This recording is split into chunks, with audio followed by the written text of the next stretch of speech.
नमस्कार दोस्तों, Nifty and bank Nifty परिवार में आप सभी का बहुत बहुत स्वागत है। दोस्तों 21 मई का डाटा देख करके हम जानेंगे कि 22 मई को क्या क्या हो सकता है।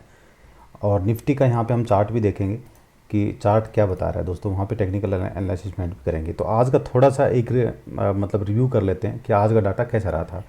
निफ्टी दोस्तों यहाँ पे 27 पॉइंट अप होकर के बंद हुआ है, नॉर्मल सा ग्रीन रहा है। बीएसई सेंसेक्स जो आप देखेंगे वो 52 पॉइंट डाउन होकर बंद हुआ है।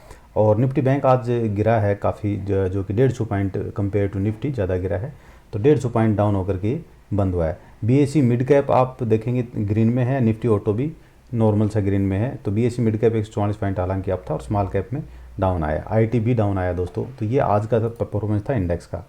आज दोस्तों 1548 स्टॉक जो है टोटल स्टॉक में से जो 2793 स्टॉक जो ट्रेड हुए थे उसमें 1139 एडवांस थे और 1548 डिक्लाइन थे। इससे एक आइडिया आता है हमारे पास कि मार्केट मतलब डाउन साइड में रहा ओवरऑल, मतलब जितने इंडेक्सेस थे सारे में ओवरऑल देखें आप डाउन साइड में रहा। अनचेंज 106 थे। 52 वीक हाई आज ज़बरदस्त रहा दोस्तों, 202 स्टॉक ने 52 वीक हाई लगाया है। मैं आगे लिस्ट भी दिखाऊंगा आपको, लेकिन लिस्ट में हम जो इंपॉर्टेंट होते हैं यानी कि जो पुराने स्टॉक पुराने टाइम पे स्टॉक ने जो 52 वीक हाई लगाया था और अब फिर से लगाया है, वो स्टॉक की हम लिस्ट आपको दिखाते हैं, क्योंकि उसमें आप अपना एनालिसिस में एक बार कर सकते हैं यदि वो स्टॉक आपके सामने आ रहा है। तो 52 वीक लो आज 25 ने लगाया, बट मैक्सिमम स्टॉक वही थे इसमें जिन्होंने पिछले दिन भी 52 वीक लो लगाया था। तो 3-4 स्टॉक ऐसे हैं जिन्होंने काफ़ी दिन बाद 52 वीक लो लगाया, वो भी हम आपको दिखाएंगे। अपर सर्किट 149 में था, लोअर सर्किट 103 में था। टॉप गेनर दोस्तों आज के हिंडाल्को, कोल इंडिया का तो आपको पता ही है दोस्तों क्यों ऊपर गया, टाटा स्टील, जेएसडब्ल्यू स्टील और उसके बाद अडानी पोर्ट्स।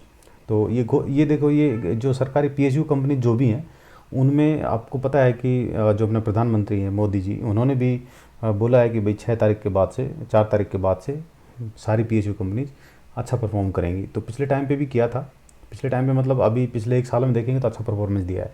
तो आगे आने वाले टाइम पे एक्सपेक्टेड है ऐसा। मैं यहाँ पे किसी को रिकमेंड नहीं करता कि पैसा लगाना है नहीं लगाना है, वो अपना अपना अलग अलग स्ट्रेटजी है दोस्तों। हिंडाल्को यहाँ पे देख रहे हैं आप 4.5% तकरीबन अप होकर के बंद हुआ है। सबसे ज़्यादा आज बढ़ने वाला स्टॉक यही था। डाउन साइड में आप देखेंगे यानी कि टॉप लूजर आप देखेंगे तो Nestle India, hero MotoCorp continue 3-4 दिन तक टॉप गेनर में था, आज लूजर में है। और मारुति, इंडियन बैंक और आईसीआईसीआई बैंक। तो सबसे ज़्यादा गिरा है नेस्ले इंडिया, यहाँ पे -1.61% की गिरावट के साथ में ये बंद हुआ है। 52 वीक जो हाई थे दोस्तों, तो ये स्टॉक काफ़ी थे, बट मैंने यहाँ पे उठाए हैं जनवरी, फरवरी और मार्च के, अप्रैल के मैंने यहाँ छोड़ दिए हैं। तो ये स्टॉक हैं पूरे, इनको आप देख सकते हैं अपना जो है इनमें, मतलब यदि आपका पैसा यदि पहले से लगा हुआ है तो आप एक बार उसका देख सकते हैं कि वो कहाँ तक और आगे जाने की पॉसिबिलिटी है। और नया एंट्री लेना है इन स्टॉक्स में तो उसका भी आप एनालिसिसमेंट कर सकते हैं। इसको एक बार वीडियो को पॉज करके ये स्टॉक आप नोट कर सकते हैं। यहाँ पे डेट डाली हुई सबकी। तो सबसे जो पुराना यहाँ पे ये पोकरना एक स्टॉक है, ये यहाँ पे सबसे पहले जो है यहाँ पे इसने 15 नवंबर 2023 को लगाया था पहले इसने अपना 52 वीक हाई, और अब आज फिर से अपना 52 वीक हाई लगाया। तो एक बार स्टॉक को देखना चाहिए। 52 वीक लो में आप देखेंगे यहाँ पे ये सब स्टॉक हैं, 1 2 3 4 5 स्टॉक हैं जिन्होंने 27 मार्च 2024 को जो है पहला इससे पहले 52 वीक लो लगाया था और अब फिर से इसने 52 वीक लो लगाया। तो इन स्टॉक को एक बार आप अपना नोट करके देख सकते हैं कि आपके चार्ट में, आपके पोर्टफोलियो में है या नहीं। ये एफआईज और डीआईज की एक्टिविटीज़ में आज कुछ खास नहीं पता लग रहा है यहाँ पे, क्योंकि सिर्फ प्रो का यहाँ पे डाटा अपडेट अपने पास माइल्ड बेरिस है। बाकी इंडिसेज में सारे सब कन्फ्यूजन में है कि क्या होने वाला है।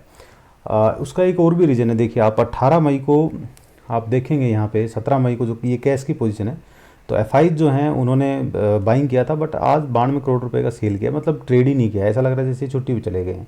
ये देखिए यहाँ पे डीआईएच भी कोई ट्रेड मतलब कुछ खास हुए ही नहीं यहाँ पे। इस वजह से मतलब इंडिसेसिव डाटा हमारे पास आया है, अदरवाइज कुछ न कुछ तो उसमें ज़रूर निकल के आता। तो अभी फ़िलहाल इसको देखते हुए यदि इस डाटा को हम देखें तो बहुत ज़्यादा तेज़ी हमें अब नहीं लग रही है, बट मार्केट कहीं ना कहीं तो जाएगी। तो वोलेटिलिटी भी बढ़ गई है, वो हम चार्ट पे देख लेंगे कि वहाँ पे क्या हो सकता है।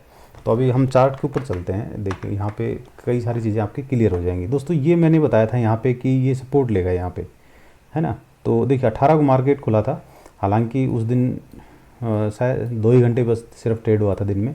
तो ये जो मैंने पहले बताया आपको कि ये जो है लाइन जो देख रहे हैं मिडिल लाइन बोलिंजर बैंड की, ये डायनेमिक है दोस्तों, ये चेंज होती रहती है। देखो चेंज होगी। जब मैंने यहाँ पे ड्रॉ किया था तो इस दिन मैंने वीडियो नहीं बनाया था, तो हमने वीडियो बनाया था यहाँ पे, तो ये यहाँ पे थी।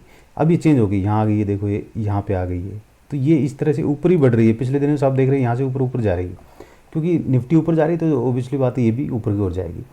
तो इसमें क्या हो रहा है कि 50, अभी इसमें आप देख रहे हैं इसने लो भी बनाया है यहाँ पे, ओपन और लो इसका बराबर है, और डे टाइम की जो कैंडल है तो मतलब एक तरह से बुलिश कैंडल है। हालांकि हमने तो यही कंफर्म कर लिया था कि यहाँ से ऊपर जाएगी निफ्टी। उस दिन डाटा भी हमारा पॉजिटिव था, 1 घंटे के चार्ट पे 20 SMA के ऊपर में क्लोज भी किया था, तो वहीं से हमें तो कंफर्म हो गया था। तो यहाँ से और यहाँ तक तो पॉइंट आपके पास तकरीबन 200 आ चुके हैं, और अब ये ऊपर का एक रेजिस्टेंस है। ये भी यहाँ, अब यहाँ भी आप देख रहे हैं ये भी ऊपर की ओर जाने लग गया है, देखिए यहाँ खुलने लग गया ऊपर की ओर। तो इसको अब हम थोड़ा सा और ऊपर ले के जाएंगे यहाँ पे, तो ये तकरीबन इसके बराबर में आ जाएगा, यानी कि पिछला जो हाई है उसके आसपास आ जाएगा। देखिए इसके ऊपर यदि निफ्टी क्लोज करती है, इसके ऊपर में 2 दिन यदि क्लोज कर जाती है तो काफ़ी मतलब ऊपर निकल जाएगी। फिर मतलब हम एक्सपेक्ट नहीं कर सकते कि यहाँ पे आएगी या यहाँ पे आएगी, है ना। तो वो देखते हैं क्या होता है। तो पहले यहाँ तक जाने देते हैं, एक टारगेट तो ये तो आए कम से कम, यहाँ से मान लो बढ़ाया तो ये टारगेट, फर्स्ट टारगेट तो आने देते हैं, उसके बाद में देखते हैं। लोअर साइड में तो सेम ही आपको पता ही है, ये सपोर्ट है और ये एक सपोर्ट है। ये 52 वीक, सॉरी 52 वीक नहीं, वीकली सपोर्ट है ये। बार बार वो 52 वीक आ जाता है याद, क्योंकि अभी अभी डाटा हमने देखा, तो कोई बात नहीं, उसको इग्नोर कीजिए। और ये जो वीकली जो है ये सपोर्ट है इसका, और डेली का ये यहाँ पे दिखा रहा है, बट ये भी धीरे धीरे यहाँ पे पहुँच जाएगा ऐसे करके, है ना। 8-10 दिन यदि चला तो ये इसी तरह जाते रहा तो ये भी ऊपर की ओर जा करके इधर में आ जाएगा। तो इस तरह से ये सपोर्ट डिस्टेंस रहे हैं इसके। और इसको 1 घंटे पे देखते हैं, 1 घंटे पे क्या हो रहा है। 1 घंटे पे मैंने उस दिन परसों भी जब अपना लास्ट वीडियो था उसमें मैंने बताया था, शायद ये कैंडल थी कि 17, हाँ ये कैंडल थी कि भाई इसके ऊपर में जब तक ये रहेगा 20 SMA के ऊपर में ये रहेगा तब तक ये नीचे नहीं आएगा। तो दूसरे दिन यहाँ सपोर्ट भी लिया है, देख लो आप इसके ऊपर में यहाँ पे सपोर्ट लिया है, क्योंकि 20 SMA की डेली की लाइन थी, तो यहाँ पे एक दिन पहले ही सपोर्ट लिया होगा इस पर। ये तो हमने अभी हमने चेंज किया, बट ये इस तरह से इंट्राडे में मतलब कहने का ये है काम करता है। तो ये अब सपोर्ट है, ये इंट्राडे में भी काम करेगा। इसको यदि ब्रेक करता है मान लो इंट्राडे में, तो यहाँ पे सपोर्ट लेकर के ऊपर जाने की पॉसिबिलिटी इसकी रहेगी। ऊपर में नज़दीक है, ज़्यादा दूर नहीं अब तो, क्योंकि आज हाई जो लगाया है वो 596 का लगाया हुआ है, तो लगभग 150-200 पॉइंट यहाँ बनते हैं। तो यहाँ तक पहुँचने की पूरी पॉसिबिलिटी इसमें लग रही है। आप अपना ट्रेड हैज के साथ करना है, जो भी करते हैं बिना हैजिंग आप ट्रेड नहीं करना है। बैंक निफ्टी का और देख लेते हैं उसमें क्या हो रहा है। आज थोड़ा गिरावट में बंद हुआ है, तो उसमें भी देखते हैं कि क्या आगे क्या हो सकता है। इंडेक्स लगा लेते हैं। तो बैंक निफ्टी में दोस्तों आप देख रहे हैं कि 20 SMA के नीचे में 1 घंटे पे ये ट्रेड कर रहा है, ये देखिए यहाँ पे। बट डेली का हम चार्ट देखेंगे, वहाँ से थोड़ा सा क्लियर होगा कि टाइम फ्रेम क्या है। तो डेली में भी आप देख रहे हैं ये बेरिश ही है, अभी फ़िलहाल इसके ऊपर में बंद नहीं हुआ है। तो जब तक इसके ऊपर में बंद नहीं हो जाता तब तक हम एक्सपेक्ट नहीं कर सकते कि ये ऊपर जाएगा, है ना। तो इसके ऊपर बंद हो जाए फिर तो 1 घंटे भी मान लो बंद हो जाएगा, तो फिर जो है हम उसको सपोर्ट मान करके और आगे ट्रेड कर सकते हैं। कैसे, देखिए मान लो कि ये यहाँ पे बंद हो जाता है 48,350 पे लगा लो आप, है ना, क्योंकि 48,300 तो एग्जैक्ट वही पॉइंट हो जाएगा। तो यहाँ पे देखते हैं 48,300, ये यहाँ पे मतलब इसकी हाई के ऊपर, है ना, इसके हाई के ऊपर में जब ये आ जाएगा, क्लोज हो जाएगा, तब हम मान लेंगे कि अब ये बुलिश हो गया है। तो इस तरह से आपको ट्रेड करना चाहिए, थोड़ा सा देख करके डाटा पूरा, और उसके बाद में आगे बढ़ना चाहिए। हालांकि देखिए इसमें लॉन्ग टाइम पे आप देखेंगे तो ये क्या है कि वीकली जो चार्ट पे देखेंगे तो 20 SMA के ऊपर में और बार बार यहाँ पे सपोर्ट ले रहा है। तो अभी गिरावट होगी तो भी यहीं पे एक बार ये सपोर्ट लेगा यहाँ पे इसके पास में, है ना। बट 1 घंटे में यदि मैंने बताया, यदि 1 घंटे में ऊपर निकल जाता तो यहाँ से ऊपर निकल के यहाँ भी जा सकता है। तो यहाँ पे हम बाइंग की अपॉर्चुनिटी है हमारे पास, क्योंकि 20 SMA के ऊपर में वीकली टाइम फ्रेम पे ट्रेड कर रहा है। मंथली का और देखते हैं उसमें क्या हो रहा है, तो वहाँ से और थोड़ा सा क्लियरिटी आ जाएगी बुलिश है कि नहीं। मंथली में ओवरऑल बुलिश ही है, मंथली में देखो डाउन की ओर नहीं है अभी फ़िलहाल। तो आप देख रहे हैं किस तरह से चल रहा है, इस तरह से ये देखिए यहाँ पे सपोर्ट लेते हुए इसके पास सपोर्ट लेते हुए। अभी इसके पास हालांकि अभी टच नहीं किया है, लेकिन ज़रूरी नहीं है, ये एवरेज भी यहाँ इसके पास जा सकती है। ज़रूरी नहीं है कि यहाँ पे है तो यहाँ पे गिरेगा, ये चीज़ आप ध्यान रखना। यहाँ पे सोचो कि यहाँ पे सपोर्ट लिया है, यहाँ पे लिया है, यहाँ पे, तो ये सपोर्ट आप 2 महीने 3 महीने बाद देखेंगे ये सपोर्ट बन जाएगा इसका, ये और ऊपर उठ जाएगी लाइन। ये लाइन जो है यहाँ से उठ करके ऐसे चली जाएगी इस तरह से, और ये कहीं भी टच हो जाएगी किसी से भी। तो ओवरऑल हमें बाई का ट्रेड देखना चाहिए इसमें भी, और बैंक निफ्टी में भी, निफ्टी में, दोनों में ही। तो मैंने बता दिया किस प्रकार से आप इसमें एंट्री ले सकते हो।